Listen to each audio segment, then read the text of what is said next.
When I was about 10, I became best friends with a strange boy who just showed up one day. We were inseparable for a year until he vanished without a trace, and I could never find him again. Okay, so I was probably around 10 or 11 years old the first time I remember the boy turning up.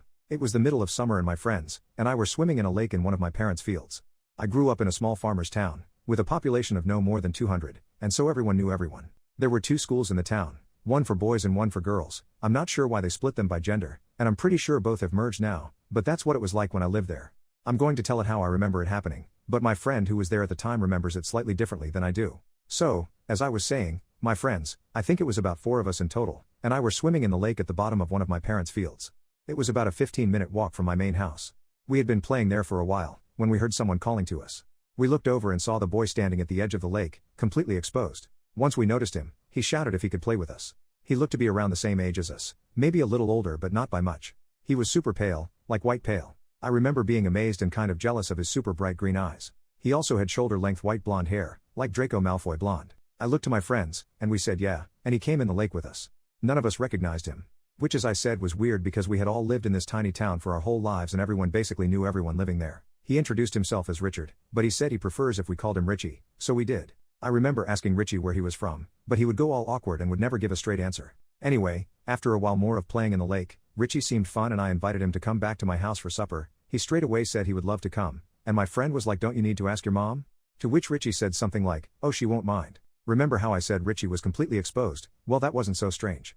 In fact, I'm pretty sure we all were. My friends and I were all boys, and we would skinny dip in the lake normally, so it didn't stick out to me when he first arrived like that. But what did stick out to me was when we got out of the lake, dried and dressed ourselves, Richie had no clothes with him to get dressed into. Which I remember thinking was super weird, but he said something like, "Oh, I must have forgot to bring them." Which again, I thought was very weird, like how do you forget your clothes? I wasn't sure how my parents would react to me bringing home an exposed boy, so I gave him my briefs and my overshirt to put on. But yeah, that stuck out as very odd. My friends went back home, and Richie and I went to my house. My dad was like, "Where's his clothes?" I just made something up. I'm pretty sure I said something like his clothes got wet, so we left them in the sun to dry. I got him some trousers to put on. We ate supper, which I remember him having 3 or 4 plates of. As I said, Richie is a super skinny boy. I was pretty small and skinny at the time as well, but he was definitely skinnier than I was, so I was confused how he ate so much lol. Richie was super polite and sweet to everyone while he was at my house. After supper I took him upstairs to my room and we played on my Nintendo 64 together. He had never seen one before and was super amazed by it. At the time I thought he had never seen one because they were so old. This was 2010. But my family was poor and that's all I had. It started to get dark, and I asked him if he wanted to sleep over. He was really excited by that and said yeah. I checked with my parents, but I knew they wouldn't mind because they were both super drunk. So, we continued playing on Nintendo 64 until it was super late. After a while, I said it was time that we went to bed as I was tired, but I don't remember him seeming tired at all. Richie asked if he could shower before as we had been playing in my fields and he was really muddy. As he was showering, I made my bed for us and put a movie on the TV for us to watch as we went to sleep, and I got into bed. Richie came in like 5 minutes later and was completely exposed again. I was like, "Did you walk from the bathroom like that?" He was like yeah and didn't seem to care at all, so even though I thought it was strange I didn't say anything. He got into my bed, I asked him if he wanted any pajamas and he said no, it was too hot, which to be fair I do remember it being really hot that day. I had a Scooby-Doo movie on, and he was really excited by it, and didn't know anything about them, which I guess isn't too weird. But looking back, he didn't seem to know any pop culture stuff at all. I mean, we were pretty behind the times in my small town, but we still knew most pop culture. I had slept in quite a lot the next day, but when I woke up Richie wasn't in my room. I went and asked my mom if she'd seen him and she said he left early that morning after his parents rang our house. How they knew he was with us or where to ring I'm still not sure. Richie had taken some shorts from my room because my mom said he couldn't leave without clothes on. I was a little disappointed he left without me, or at least without saying goodbye or without leaving any way of contacting him again. He turned up again a couple days later when my friends and I were swimming in the lake again. This time he brought clothes, but I'm pretty sure he only brought some briefs and a shirt with no pants. Which again, I thought was weird. Over the next year, him and I became super close. We were like brothers.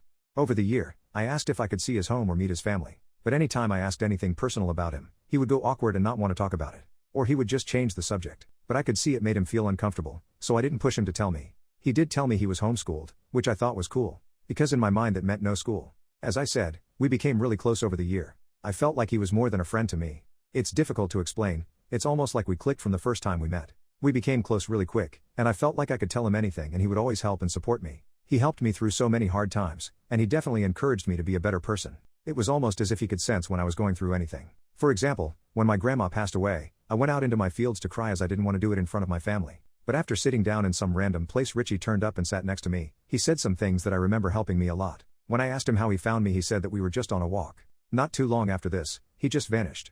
It had been a little over a year since the first time he appeared at the lake. It was around September the year after, so it had been around a year and 2 or 3 months. He never turned up again, never said goodbye, never left a trace. I was massively upset. I really missed him.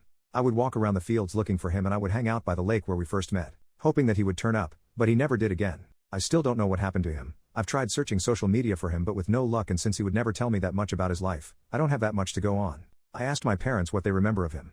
They said they remember him being odd, and that they were unsure about him at first, especially how he had a tendency to strip exposed whenever he felt like it. But they also said that he and I were inseparable, and wherever I was he was sure to be found there too. They said they remember me being heartbroken when he stopped appearing, and they weren't sure whether they should call the police about him being gone, but they never did. I kind of wish they did. I suppose this is a long shot, but if you're reading this, Richie, reach out to me. I'd love to speak to you again and get some answers to all the weird things about you. It's completely possible that there isn't anything paranormal about Richie, but it is definitely strange. Update 1.1. I am visiting my parents for a couple weeks. I will search the house for any photos of Richie and I that I could share here. Though, with 7 older brothers and a lot of family photos, I'm not sure I'll find anything. Also, there is a fun day at the local church to celebrate the schools breaking up for summer holiday. As suggested by a commenter, I am going to attend the coffee morning where all the old people who live in the village go. Even if this means waking up at 7 a.m. I am going to be asking around to see if anyone remembers Richie. I will update this thread tomorrow if I find anything. Update 1.2. I have asked around at my local church today. No one seemed to remember Richie. I started to lose a little hope. But word must have spread around that I was looking for someone. Because an old lady, I'll call her Sharon in this, who I know, but haven't ever really spoken to before, came up to me. She says she thinks she might know Richie's maternal great-aunt. She is going to try and find the contact details for me so I can reach out and see if the great-aunt has any info on Richie. Sharon says if Richie does belong to the family she's thinking of, then he would have lived at a cottage around an hour and 15-minute walk from the main village. She said the cottage is secluded, with no neighbors. Sharon has no idea why they disappeared, but she said she isn't that close to Richie's great-aunt. I hope this is good news. I might actually be a step closer to finding Richie again. I'll update with any more news if I find any. I'm hoping that this possible aunt is still alive and hasn't changed contact details. Wish me luck. Update 1.3. I have contacted Richie's potential great-aunt, PGA for short lol, with no luck. I called the number that Sharon gave to me a couple times. With no answer, though I have left a message explaining who I am. I sent a letter first class to the address that Sharon gave me as well, which should get there tomorrow or the day after. Hopefully the PGA is still living at the address, and I am able to get some answers. In the letter I also explained why I was interested in contacting her, and I gave my phone number if she would like to call me instead of writing back. I will update as soon as I have anything new. Oh, and one more thing. I visited the cottage where Sharon thought Richie could have been living. The cottage is abandoned and run down. Seems likely that he could have been living here. It gave off massive creepy vibes though. Update 1.4. I have heard back from the PGA. I'll name her Jane. Someone suggested that I check if the number was linked to any apps like WhatsApp. It was, and I reached out to Jane on there. This seemed to do the trick and she messaged me back relatively quickly. After describing Richie to her, she said pretty confidently that she is related to Richie. This is where things take a bad turn. Jane hasn't been in contact with Richie's family for many years. But she does have the phone number of Richie's older sister. I had no idea he even had any siblings at all. Jane insinuated that I won't find what I'm looking for when contacting Richie's sister. I fear the worst. It seems as though something has happened to Richie. Jane told me that Richie's sister will be able to tell me more, gave me her number and then hung up the phone. I'm incredibly anxious to reach out to Richie's sister. This could be the end to the search that has taken me so long. But I fear that it isn't the ending that I have dreamed of. I will update this thread once I know more. Update 2. This journey has been difficult. Many years I have searched for answers on where Richie is now. Sadly, it is not good news. Deep down, I think I feared and perhaps avoided searching for Richie in case this was the outcome. For the sake of clarity I will name Richie's older sister Sarah. Sarah helped put into context Richie, his odd behavior, his unwillingness to show me his home and his disappearance. Sarah and Richie both suffered abuse and neglect at the hands of their father. Their father, who suffered with severe mental health issues and substance-related problems for most of his adult life. Their father was terrified of the outside world, and thus kept them secluded away in secret. According to Sarah, their father was convinced that the world was months away from ending at any given time. He was convinced that the devil was planning to take over his mind and body, and was convinced that Jesus had spoken to him, and told him the only way to keep him and his family safe was to keep them secluded from the outside world. Sarah shared that their father would not often be physically abusive, which I suppose is of some relief. Richie and his family would move often throughout his childhood, never staying in one place for too long as his father feared that the devil would soon find them. Sarah said they were most likely moved in the middle of the night with no forewarning, though she can't remember the specific time they were moved from my town. This helps to explain how Richie seemed to appear one day, and disappear 15 months later. Richie passed away at age 15, around 2.5 years after vanishing from my town. Sarah struggled to go into the details of Richie's death and I didn't want to push her into sharing something that was painful for her. Though it seemed that Richie took his own life.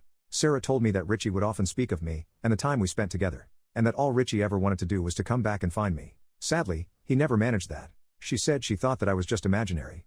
She isn't sure how Richie would sneak out of the house to meet with me, but said that their father would keep them locked in their rooms for days and sometimes weeks at a time. Sarah told me she has a collection of Richie's diaries, which I do remember him writing occasionally. She has offered to send them to me, which is lovely of her. She told me that a lot of the writing is about me, about our time together, about how he wanted to find me again so we could run away together.